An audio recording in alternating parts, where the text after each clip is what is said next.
Bonjour, bonjour tout le monde. Voilà, un petit live qui n'était pas du tout prévu, que j'ai décidé de faire en fait, parce que j'ai trouvé une recette qui me plaisait beaucoup et je me suis dit qu'on allait en profiter puisque c'est une recette de saison, pour vous la faire partager, pour que vous puissiez la refaire également chez vous.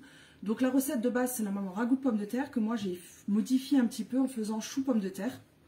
Donc voilà, comme je disais, un plat du moment puisque nous sommes en plein hiver et que voilà, c'est des choses qui vont tenir au corps et qui vont nous faire durer pour la journée. Donc cette fois non, ce ne sera pas une recette rapide, ce sera une recette qui va prendre un petit peu de temps à être faite.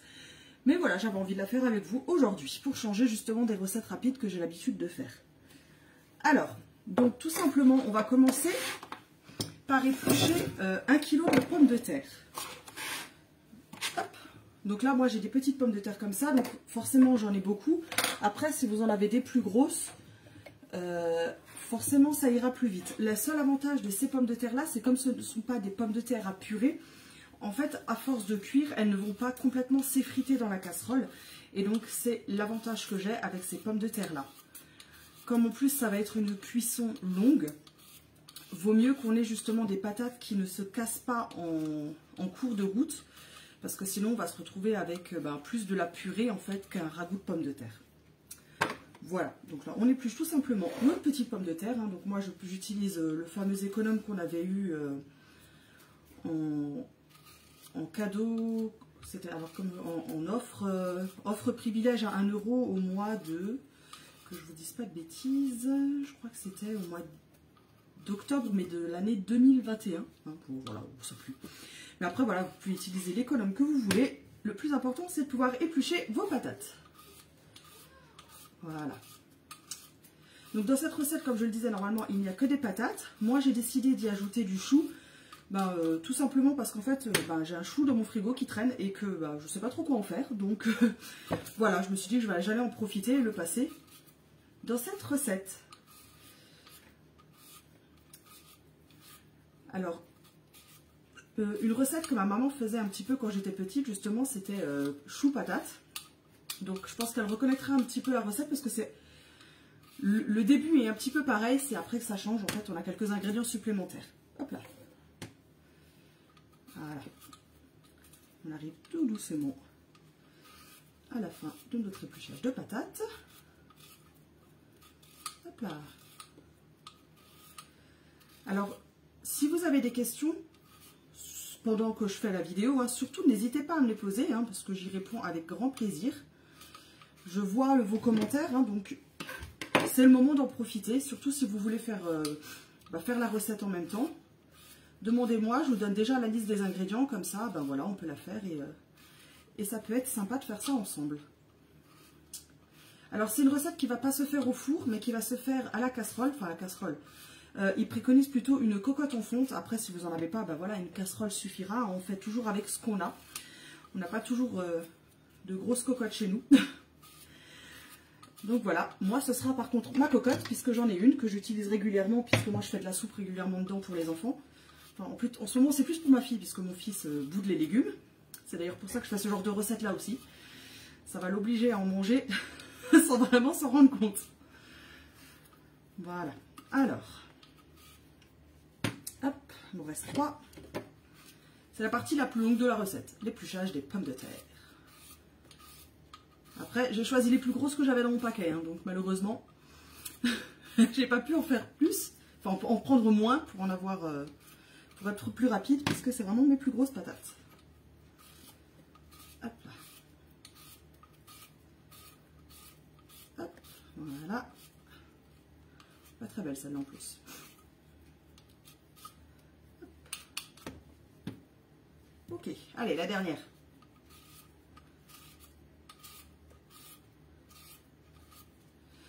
Donc là, une fois que les patates sont épluchées, on va tout simplement les couper grossièrement. On ne va pas s'amuser à les faire à la mandoline ou en fines tranches, puisque justement, on veut que ça reste justement des gros morceaux de patates dans la recette. On ne veut pas que ce soit des trucs tout fins. Donc c'est pour ça que je disais aussi que ces patates sont mieux que les autres, puisqu'elles ne se cassent pas lors de la cuisson. Hop, voilà. Donc là, j'ai tout simplement un saladier où je vais mettre mes patates dedans, que je coupe grossièrement. Si je... Hop, voilà. Pourquoi je les mets dans un saladier simplement parce qu'il faut les rincer un petit peu en fait avant de les remettre dans la casserole. Donc là, je vais mettre tout simplement de l'eau dedans, les rincer une fois et comme ça, on sera tranquille. Hop.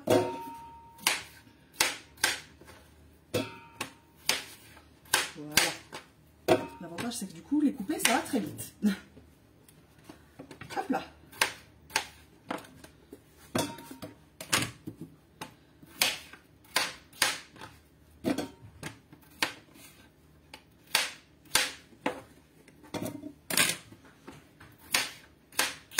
Et la dernière. Alors maintenant, ce qu'il va falloir faire, c'est ce qu'on appelle un roux. Un roux, c'est quoi? C'est du beurre que l'on va faire fondre, dans lequel on va ajouter de la farine pour qu'on puisse avoir ensuite quelque chose qui va nous aider à épaissir notre sauce. Donc là, je vais déjà mettre de l'eau dans les patates pour pouvoir les nettoyer. Hop, voilà. Et je vais allumer ma casserole pour pouvoir y faire mon roux. Alors, quand j'ai les doigts mouillés, c'est un peu compliqué. Voilà. Donc je vais tout simplement y mettre 50 g de beurre. Et du coup, vu que je mets 50 g de beurre, il faut que j'y mette 50 g de farine, puisque pour faire un roux, il faut un temps pour temps. Non, je dis des bêtises. Avant de faire le roux, heureusement que j'ai la recette devant mon nez, parce que je fais déjà n'importe quoi. Avant de faire le roux, on prend un petit peu de beurre pour faire revenir des lardons. Et les oignons. Donc normalement, ils veulent des petits oignons. Donc style petits oignons, les petites billes comme ça. Malheureusement, je n'en ai pas. Donc du coup, on va simplement mettre des oignons que je vais je perds les mots, ciseler finement. Hop, si je retrouve mon couteau, voilà. Hop là. Donc je vais tout simplement mettre un oignon dans mon turbo pour le faire en petits morceaux. Et l'ajouter dedans avec les lardons. Sans y mettre la peau, c'est mieux. Hop, voilà. On n'oublie pas juste de couper un petit peu l'oignon pour aider le turbo et pas tout coincer. Voilà. Et donc ça va très vite, hein, puisque voilà, j'ai déjà mes petits bouts. Donc là, je vais mettre mes lardons. Donc on va en fait tout simplement faire revenir les lardons et les oignons ensemble. Hop. Donc on va prendre la maryse pour récupérer tous les oignons. Voilà. Et la spatule pour faire revenir. Une fois que tout ça, ça sera bien revenu, on va les mettre de côté. Et là, on va pouvoir faire notre roux. Dans le bon ordre, c'est mieux. Donc pour mettre de côté quand c'est cuit, moi en général je mets dans une assiette creuse, hein, je ne me casse pas la tête. Hop. Voilà. Donc on laisse cuire un petit peu. Donc pour le roux, donc je le disais du temps pour temps, donc 50 g de beurre, 50 g de farine. Après ça va aussi dépendre de la quantité d'eau que vous allez mettre dedans. Là il préconisait 1 litre d'eau. On va tester, mais vu que je rajoute du chou, il faudra peut-être que je rajoute un demi-litre encore, on verra. Donc au pire, ce sera un peu plus liquide que prévu, mais ça, c'est pas trop grave. Il vaut mieux que ce soit plus liquide que trop épais. Alors, rien que les oignons, les lardons, ça sent super bon. C'est vraiment dommage que vous ne puissiez pas sentir devant les caméras, parce que franchement, ça sent vraiment, vraiment très bon. Donc une recette vraiment très facile au niveau des ingrédients. L'avantage, c'est que c'est des ingrédients qui coûtent vraiment pas cher en magasin. Donc du coup, on peut faire cette recette assez facilement. À part les lardons qui sont en général ce qui coûte le plus cher dans la recette, le reste, les pommes de terre, le chou, un petit peu de beurre, un petit peu de farine, c'est vraiment pas ce qui nous revient très cher. Donc c'est des repas que moi j'aime beaucoup faire, justement quand on a un petit budget. On peut faire des grosses quantités aussi et les congeler. Donc ça, c'est vraiment génial. Voilà, là j'ai mes lardons, mes oignons qui sont presque tous revenus déjà. Donc ce qu'on va essayer de faire aussi, c'est de garder un maximum de sucre des lardons et des oignons. Donc tout ce qui va être justement graisse qui a coulé dans le plat, enfin dans la cocotte, on va essayer de les garder au maximum. Donc pour ça, on va y prendre ceci, comme ça, ça va nous permettre de récupérer ce qu'il y a dedans, mais en même temps de garder les sucres à l'intérieur. Hop.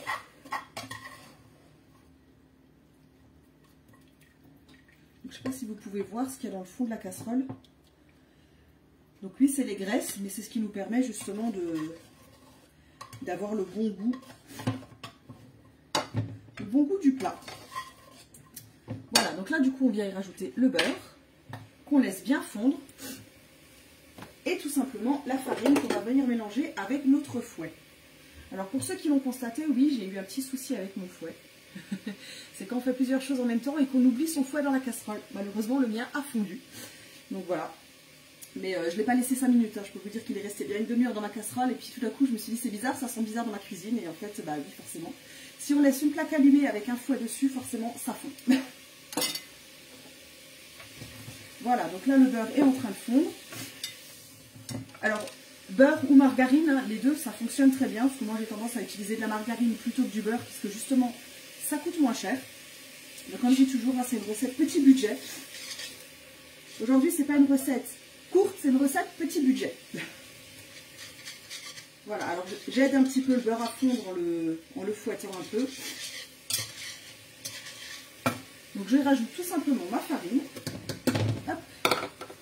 Voilà. Qui donc forcément avec le beurre s'épaissit. Et ce qu'on va faire, c'est qu'on va attendre qu'elle colore légèrement. Puisqu'en fait, c'est ce qui va permettre à l'estomac de pouvoir digérer la farine, c'est le fait qu'elle soit un petit peu cuite. Si on mettait maintenant tout ce qu'il faut directement dans notre casserole, malheureusement, la farine n'étant pas cuite, on aurait du mal à digérer. Donc voilà, on laisse légèrement cuire notre roux.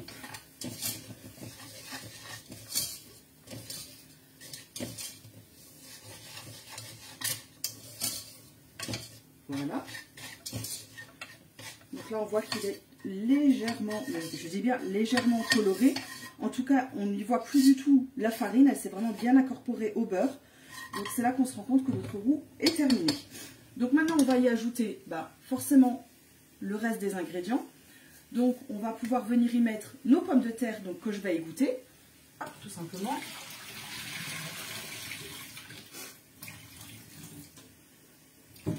Sans en perdre une, c'est mieux. Voilà, donc là, on va baisser le feu aussi pour que ça ne crame pas en attendant qu'on mette tous les ingrédients à l'intérieur. Si la plaque veut bien, voilà. Hop, donc j'y mets mes patates. Et c'est là où justement ce fouet va être vraiment pratique puisque le roux, il va falloir le mélanger et avec un fouet normal, tout se mettrait à l'intérieur du fouet.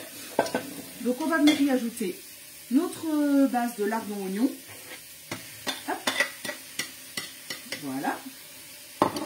Et là maintenant, moi, ce que je vais faire, c'est que je vais venir y ajouter également un demi-chou. Donc c'est pour ça que vraiment, il fallait que je baisse le feu, puisqu'il faut que je continue forcément ce que je rajoute dans ma recette. Donc là, moi, j'ai un chou chinois. Hop, voilà. Donc je vais tout simplement le couper en deux et mettre la moitié de mon chou à l'intérieur de ma recette. Alors, ça. J'aurais dû prendre l'éminceur là, mais c'est pas grave. Voilà, donc le reste du chou, je peux en faire une autre recette avec, hein, faire de la soupe, une salade, n'importe, voilà. Donc là, comme les patates, hein, je coupe mon chou grossièrement. Voilà, que je mets directement dans ma casserole. Hop. Si on en perd la moitié, c'est mieux. Hop, voilà. Pour qu'on reste.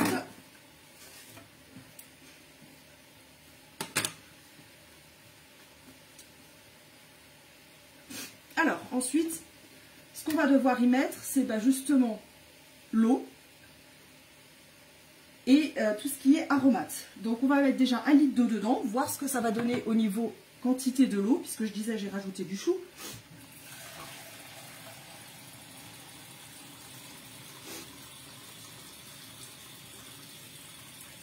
Voilà, 1 litre d'eau.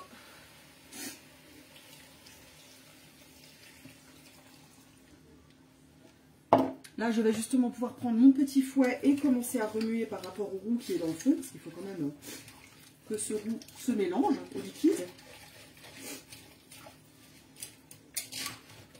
Hop, voilà.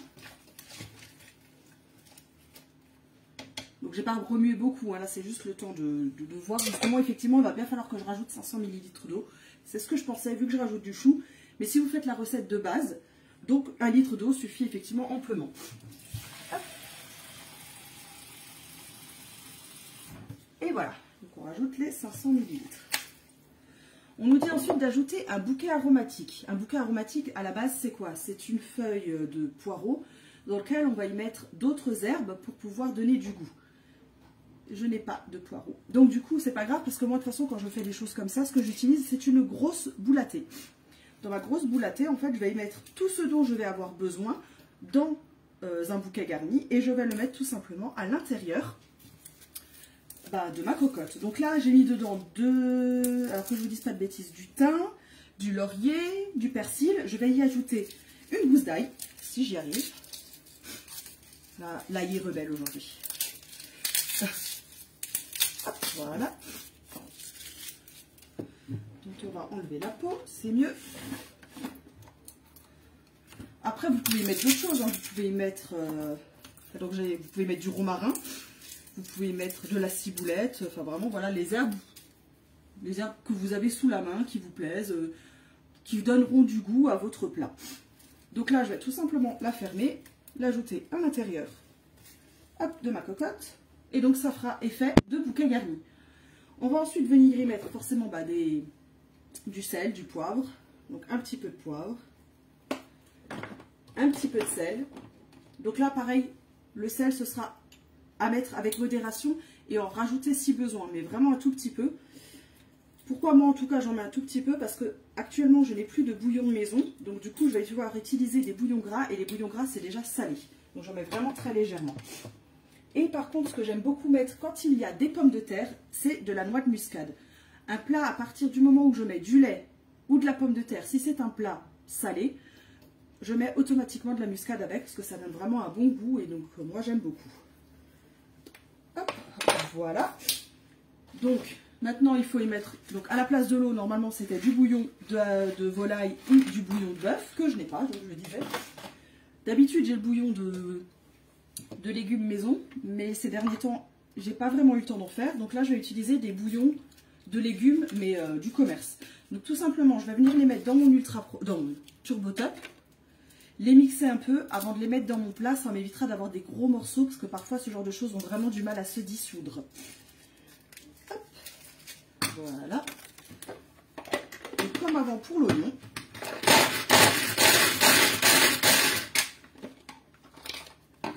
Et vous voyez qu'à la place d'avoir un gros cube, j'ai tout simplement de la poudre de bouillon. Donc j'en ai mis deux. Hop. Que je mets à l'intérieur de ma recette. Voilà. Et maintenant, ce qu'il faut faire, c'est remonter la température. Ouais, si j'appuie pas sur le bon bouton, forcément, ça ne risque pas de fonctionner. Donc, remonter la température pour que forcément, ça puisse porter à ébullition. Et on peut même le couvrir, mais il faut du coup que ça cuise environ 45 minutes. Alors, l'avantage d'une cocotte, c'est que je peux le fermer et faire en sorte qu'il y ait la pression, donc du coup ça pourra cuire un petit peu moins longtemps. Mais si on n'a pas de cocotte et qu'on le fait dans une simple casserole, donc mettre un couvercle qui resterait bien fermé parce que ça évitera justement à l'eau de s'évaporer et de pouvoir justement faire cuire vos ingrédients sans perdre la moitié de votre eau. Donc là forcément j'ai mis tout dedans. Qu'est-ce qu'il faut faire? Maintenant c'est bien remuer. Pendant que ça chauffe, le roux, lui, qu'est-ce qu'il va faire? Il va se dissoudre petit à petit dans la recette. Donc c'est là justement qu'il faut bien mélanger pour que le roux aide à épaissir le bouillon qui est à l'intérieur. Voilà. Alors moi, la boule à thé, je l'ai accrochée sur le côté. Si vous en avez qui ne s'accroche pas, c'est pas grave, hein, vous pouvez très bien la laisser dedans et tout simplement la retirer à la fin du repas. Alors, que je vous montre déjà un petit peu à quoi ça ressemble. Si j'y arrive, ça va faire tout couler. Voilà. Donc là, on voit qu'il y a le bouillon, on a les petits lardons, le chou, les patates. Donc normalement, les petits oignons que je n'ai pas, donc on a mis un oignon ciselé dedans. Donc recette comme j'ai toujours, hein. Enfin comme j'ai toujours, non, comme je dis aujourd'hui, du coup économique, puisque vous avez vu qu'il y a vraiment très peu d'ingrédients à l'intérieur, mais ça va vous permettre d'avoir un repas qui va être équilibré, puisque du coup moi justement j'ai mis le chou pour que ça fasse vraiment un plat. Vous avez les légumes, vous avez les féculents, vous avez la viande, un petit bouillon qui fait que vous pouvez le manger donc en soupe ou simplement prélever justement avec celui-ci, prélever la quantité que vous voulez, le mettre dans une assiette si vous ne voulez pas le bouillon et que vous voulez le manger à côté ensuite. Ou comme dit, le faire en soupe et le manger tout simplement avec une cuillère ensuite. Voilà, comme d'hab, vous faire plaisir et faire comme vous en avez envie. Donc là, moi, il faut que j'attende un petit peu que ça cuise pour pouvoir finir l'assaisonnement, pour voir s'il faut encore un petit peu de sel, s'il faut encore un petit peu de poivre. On peut y ajouter également, ce que je vais faire, moi, c'est un petit peu de vin blanc. Mais quand je dis un petit peu, c'est un petit peu, pas la bouteille entière. Donc effectivement, je vais y ajouter un petit peu de vin blanc. On va le mettre là-dedans, ça ira très bien. Donc pareil, le vin blanc n'est absolument pas obligatoire. C'est juste parce que moi j'ai une bouteille là dans mon frigo qu'il faut absolument que je passe. Et comme j'en bois très peu, forcément de temps en temps j'en mets dans mes plats. Hop là. Donc là je vais prendre le fouet parce que justement je sais que j'ai toujours mon roux au fond pour pouvoir mélanger. Et vous voyez, quand je retire le fouet, il n'y a rien qui reste coincé dedans. Donc ça c'est vraiment, vraiment génial. Hop.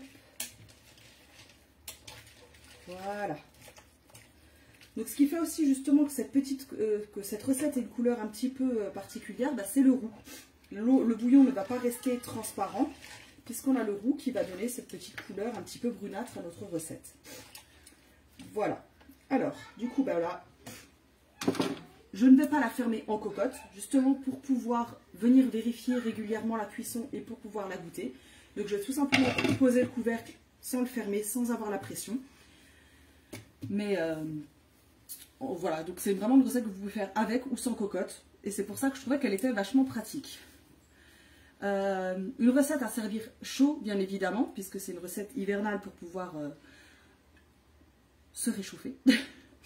Mais après, si vous préférez le tenter froid, n'hésitez pas. Vous me direz d'ailleurs ce que vous en pensez si vous l'avez testé froid pour que je puisse avoir vos avis. Voilà, alors en fait elle n'est pas si longue que ça la recette, je pensais qu'elle durerait quand même plus longtemps. J'espère qu'elle vous a plu. J'espère que vous la testerez et que vous me direz ce que vous en avez pensé. Je vous mettrai la recette de base, donc pas celle que j'ai modifiée du coup, mais la recette de base pour que vous puissiez la refaire chez vous. Et si jamais, vous changez d'autres choses, hein, plutôt, puisque moi je dis j'ai mis du chou dedans, mais après vous pouvez y mettre des courgettes, des carottes, voilà ce que vous voulez. Hein, donc si vous mettez d'autres choses et que justement vous trouvez que c'est super bon, pareil, hein, n'hésitez pas à me le dire que je puisse avoir les avis différents de tout le monde. Alors j'espère que cette recette vous a plu. Je vous dis à très très bientôt et je vous fais des gros bisous. Bye bye!